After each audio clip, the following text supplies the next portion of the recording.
welcome to Racing News 365 answers your fan questions from last weekend's Belgian Grand Prix. To answer your fan questions, I, Nick Golding, cannot do it alone, so I am joined by the awesome individual who is 2023 Young Journalist of the Year, Sam Absolutely Coop. I say individual because quite clearly Ian, lead editor Ian Parks, is not here. He is currently in a passport control queue in Brussels Airport trying to get home from the Belgian Grand Prix. It's quite a long queue. We'll put image in. Stressful. Yeah, we'll put image in now of the queue, and that yellow dot in the distance is where he's trying to get to. It's not looking good, but I'm sure he can let us know in next week's podcast how it went. And of course, if you've not listened to Monday's podcast, be sure to go and listen to it. Sam, predictions: will he make it? Will he not? I think he will because the flight has been delayed slightly. But I'm stressed. Are you stressed? I'm feeling this. I mean, I'm tracking flight radar, mate. I'm on it. Yeah. So yeah, he's a slight delay to his flight. So hopefully he makes it. But I mean, at what point does Ian just head straight to Budapest for the Hungarian Grand Prix? It's a good point because Ian will be in Hungary, and of course, hopefully he'll be able to join us in next week's fan questions video. Time will tell. We've still got a Grand Prix to get through. Sam, just me and you, but we can do this. All good. And before we get on to the questions, and thank you once again to all the fans who sent in your questions, we have, as always, selected 5 at random. So if yours hasn't been selected, apologies, it's not down to us. But please keep putting your questions in on Instagram to us or on YouTube below any video. But just quickly, Sam, what were your overall thoughts, should I say, of the Belgian Grand Prix? It was what promised to be a chaotic and intriguing race that never quite delivered on that. Or it didn't deliver on that. It didn't. I think we can be more blunt. Once it got going, it was a pretty drab affair, which is unfortunate. But the fact that this happens fairly rarely at the moment is a promising sign. Generally speaking, we've had decent quality races over the last kind of 18 months or so. So yeah, when the best bit is the delay and the build up and the anticipation over the weather, that kind of, it hasn't really delivered on what you'd hoped it would. And Spa-Francorchamps, unfortunately, is quickly becoming a track where it's difficult to overtake at, as we've seen through the sprint, through the race, also last year as well. So that's a bit of a shame. Once it did get going, we saw some strong displays throughout the field, like Sir Lewis Hamilton, but no one really was exceptional, which was odd. But then the fight for the victory never quite kind of grew into anything. Lando, mistake on the first corner at the restart, gifted Oscar the opportunity to get past. Lando never got within striking distance again and made multiple mistakes that probably denied him the opportunity to do so. So yeah, you could look at that as Lando losing the at least the chance of fighting for victory more than Oscar really kind of winning it himself. Yeah, I completely agree. And of course, we will now get on to the questions. But before we do, we are doing a giveaway for this weekend's Hungarian Grand Prix over at Racing News 365. If you'd like to win an Aston Martin cap, all you've got to do to be in the chance of winning is be subscribed to the Racing News 365 channel and comment below any video, but just do this one for ease. I want to win. It is as simple as that. The competition will end following the conclusion of the Hungarian Grand Prix, with the winners to be contacted the following week, if that makes sense. So the first week of the summer break. Go for it. One of 2 caps. One of 2 caps. Ian would have wanted me to mention that. We have got 2 caps to give away. We've got 2 caps. So yeah, Lando and Oscar, if they were entering the fight for the Aston Martin cap, they could have both won. They could have both won. And obviously it's worth pointing out that over the summer break, we do have other giveaways going on as well. So be sure to keep an eye on all things Racing News 365. Right, on with the fan questions. And the first one comes from Scorgy15. And the question is, and I'll give it to you, Sam, as you're the only one here with me, would a standing start have been better than the rolling start we got? Thank you very much for the question. It's a good question. It's interesting. It's very much opinion-based. I think people would always say that you'd prefer a standing start, if possible. Ultimately, Race Direction felt it wasn't. Was that maybe too cautious and risk-averse? You could argue yes. I know that it's very much divided opinion. If you listen to the podcast, I was, kind of relatively on the fence. I understood why there was the delay, whereas Ian was pretty unhappy with the extent of the delay and the fact that there was a delay at all. So it was interesting because that kind of mirrors how the drivers feel. And you've got the likes of Max Verstappen and Lewis Hamilton was saying we could have got going sooner or straight away. George Russell, on the other hand, was happy with the delay. He said that going over Eau Rouge at 200 miles an hour in those conditions as they were when the race should have started isn't racing, it's just stupidity, which is pretty punchy stuff from George. So, yeah, it's that kind of summarizes where this division in the polarization is on this subject.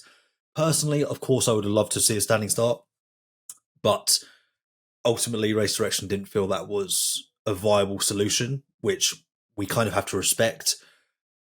The drivers spoke with the FIA after Silverstone, where they felt that maybe they could have been a little bit more cautious when it came to the weather because it was quite difficult at the British Grand Prix, and it almost feels like they've gone the other way, which is very much kind of what Max said.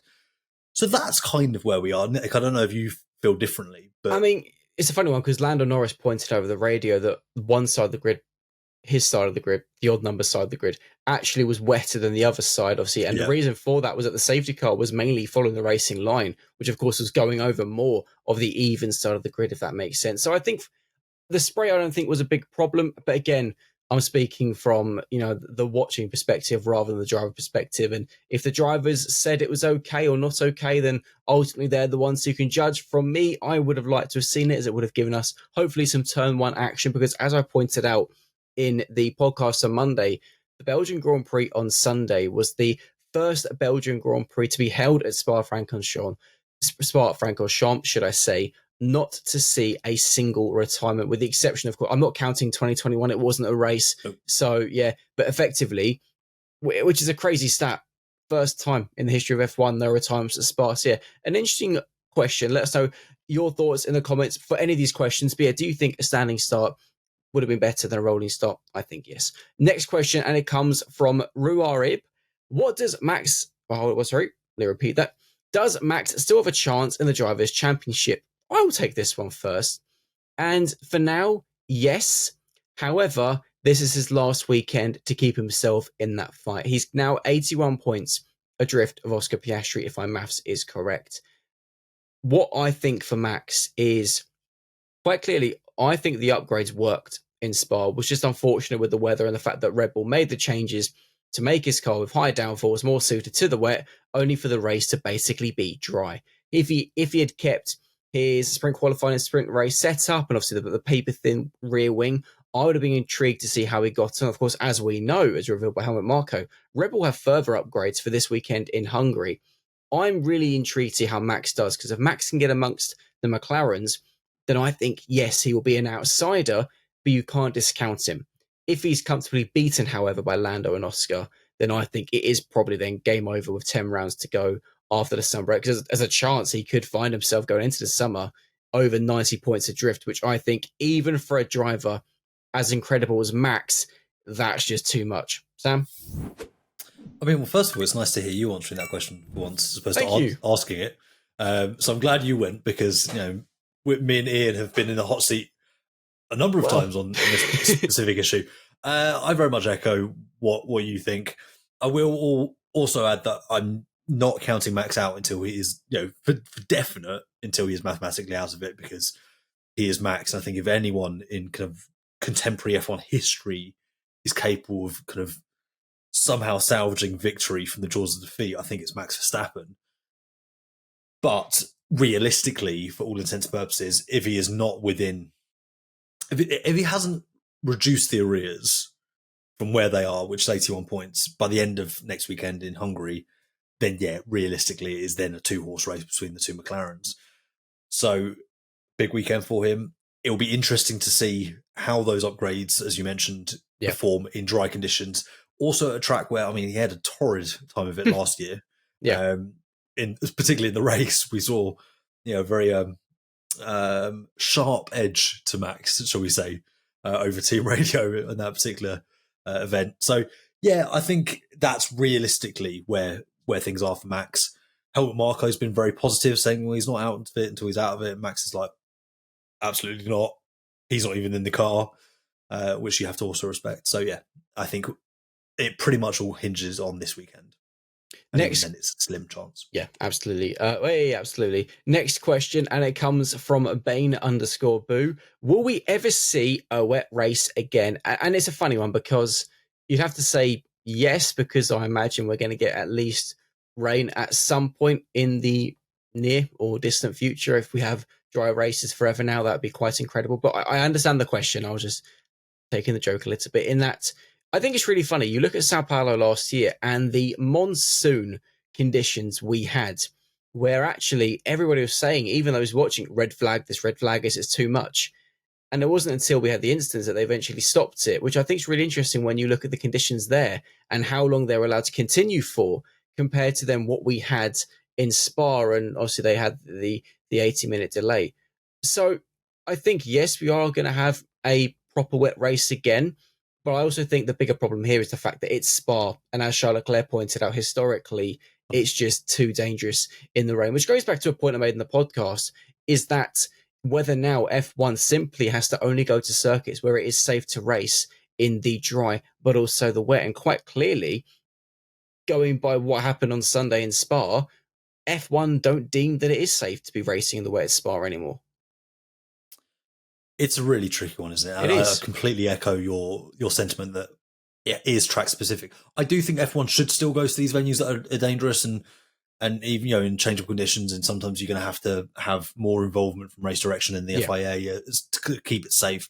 I think that is important. I think preserving the historic and the traditional venues is very important, and also the element of danger.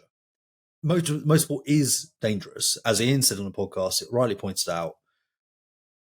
That said, there have been 2 fatalities on Eau Rouge Radion in the last 6 years. One of which was in conditions similar to what we saw during the Grand Prix this week, last weekend. So I think you need to kind of bear that in mind, and you can understand why drivers would have been hesitant. And I think a lot of it comes down to, you can understand why George was saying that that's stupid, but you can also understand why some of the more experienced drivers are saying, well, no, we're fine with this, we're more used to it, because they grew up racing in these conditions and it wasn't an issue. It is very much to do with the cars, the inefficiencies of the extreme wet weather tyre, or just the wet weather tyre, the blue walled Pirelli, for those of you who are more visual learners. I think that's really where F1 needs to make change, and they are trying to make improvements to allow wet racing. So I do think we will see wet racing again. I think what's different is this was very wet around the start. A race where it becomes wetter or becomes changeable throughout the race, it's easier to keep going once they're already going and they're already dispersing that water. An extreme wet weather tyre, I think each tyre disperses 18 litres of water a second. Wow, it's a lot of water. I mean, that's insane, isn't it? So that's only 2. What was that? Yeah, exactly. Yeah. Try drinking 80 litres of water in a day, Nick, and that's only one quarter of a car in a second. I don't even want to think about it. Well, exactly. You'd be constantly having to pop to the loo. But anyway, we're losing our point here. But I think we will see it again in F1. There needs to be tweaks, refinements, but also I think we need to appreciate that it's very much going to be on a case-by-case basis, because we do need to have safety as a first principle. Just quickly, I also feel that the new regulations next year are going to be a make or break really for Spa, because if even with the new cars, visibility, for example, and the spray is still too bad, I personally wonder. Of course, it's going to be biannual in a couple of years' time. I do wonder whether we are nearing the point where F1 might decide, you know what, Spa, you've been legendary, historic, amazing, but we'd rather go to somewhere where we can race in all conditions. I hope that's not the case, because I personally love Spa, but again, time will tell, as I say too often. Next question comes from Lisa Berry, who says, I saw a Lewis Hamilton masterclass again. What do you guys think? Sam, what do you think? I think it's a very good question. I like that we're being asked kind of what we think, as opposed to factually kind of what is or is not the case. I think we saw a Lewis Hamilton masterclass for a number of laps. Yeah. I think that ultimately you need to kind of appreciate, in my opinion, I appreciate the fact that he was only really in that position because he had a poor weekend up to that point. No 2 Q1 eliminations, not great, let's face it, especially the one in qualifying where it really was on him. Yes, the track limits, unfortunately, it happens to everyone, but his first lap wasn't good enough, evidently, because he went out with it. So yeah. I think realistically, a lot of it was we saw Lewis perform really well because he was far back, and also he is brilliant in the wet. He was making the use of those conditions. He then stalled when he got behind Alex Albon, and things got drier, and he just couldn't then overtake. So it was very much dependent on the circumstances of where he was early in the race. So yeah, I can understand why people voted him driver of the day. But I think he spent the vast majority of that race tucked up behind the rear wing of a Williams. And realistically, it's because we were kind of lacking much other, action elsewhere that almost amplified his performance, because it's all we can really remember. He's the only driver that you can really, off the top of your head, go, yeah, I saw him overtake a few cars. Well, there was no overtakes amongst the top 8 in the last 32 laps. That kind of summarises it. And yeah, just to add another point, ultimately where Lewis started was down to his own fault and exceeding the track limits. What I think is fascinating is the fact that he had incredible pace in the early stages when it was damp, and of course timed the switch to the slicks to perfection. He was the first to move on to the slicks. What was then so bizarre is you look at Silverstone and how much Ferrari struggled in those conditions. Whether that's down to the new rear suspension, who knows? But I thought it was so funny that in one race 3 weeks ago, they were terrible in the wet. Fast forward to Spa, and Lewis was the quickest driver in the wet. It kind of sums up, in my eyes, Ferrari's season a little bit, and just kind of, it's just, there is just no consistency. And again, as soon as it became dry, Lewis's pace went. He couldn't overtake Alex Albon. I just wonder, what if he had qualified well? What if he hadn't exceeded track limits and made it to Q3 and qualified in 7th or 8th? And given his pace in the wet, what would have been possible? Well, we will never find out. We will never know. Moving on to the final question. And I like this one, and I've liked all of them in all fairness, but Mitchell54 has asked, what would you rate Laurent Mekies' first weekend in charge of Red Bull out of 10? I'll give you a second to think. I'm going to go for a solid 8 out of 10. I was going to go for the same thing. Well, let's see if my reasoning's the same. Why. The reasoning being is obviously going into the weekend, yet more eyes on Red Bull than any other team for pretty obvious reasons following the axing of Christian Horner. Max Verstappen did what Max did best and got between the McLarens in sprint qualifying, claimed the sprint win. Was, as I said already, really unfortunate in qualifying in the race, the fact that Red Bull went for the high downforce setup and the bigger rear wing, anticipating a wet race. And of course, as a result of the delay, it was a dry race, so Max couldn't utilise the pace he had in sprint qualifying or the sprint race in the actual race or actual qualifying, if that makes sense. You then look at the other side of the garage, and Yuki Tsunoda made it to Q3, qualifying 7th, his best display I can think of for a very long time. I mean, best by a long shot in a Red Bull. Okay, yes, it was unfortunate to finish 12th in the race, but overall was closer to Max at a very long circuit as well, and just seemed more comfortable. And I think it's so funny that happened so quickly under Laurent's leadership. Again, only one race. We've got to see what happens in Hungary and whether Yuki can keep making progress. But I think Laurent has come in and very quickly just stabilized the ship, it seems, and is very gently going to start steering them to the right direction. And with Max now, effectively confirmed for 2026, because he will now no longer finish any lower than 3rd in the standings going into the summer break. So it means that clause in his contract is void effectively. So if Mercedes want to get him, who knows how, maybe an incredible amount of money, but likelihood is now Max is going to stay for next season. So Laurent now can really get some stability in that team, I feel. And yeah, for me, an 8 out of 10. Sam, anything to add? I think that's perfectly fair. We kind of fairly tongue-in-cheek over the weekend a few times referred to it as the Laurent Mekies effect when things were going well for Red Bull. And one that is, purely kind of circumstantial, but having 4 Red Bull cars in the top, in the final stage of qualifying, the top 10 on the grid, the first time since I think it was Singapore 2022, sorry. Wow. 2022, yeah. Just kind of, it's been a long time. So, that in itself is just an interesting coincidence. You've got to look at the Yuki side of the garage as the kind of the main obvious way to draw evidence. Yeah. And interestingly, using one of what it appears to be a flaw put onto Yuki's RB21 that was in Max's stockpile, which you can understand to a degree, because if Max ruins a flaw by accident, which happens to every driver from time to time, you want to be able to then like for like replace it. but it kind of highlights a little bit of a change in tact. And Mekis is a kind of a pacifying character. He will bring calm and he will bring this kind of assured stability to the team. Whereas Christian had a very different way of leading.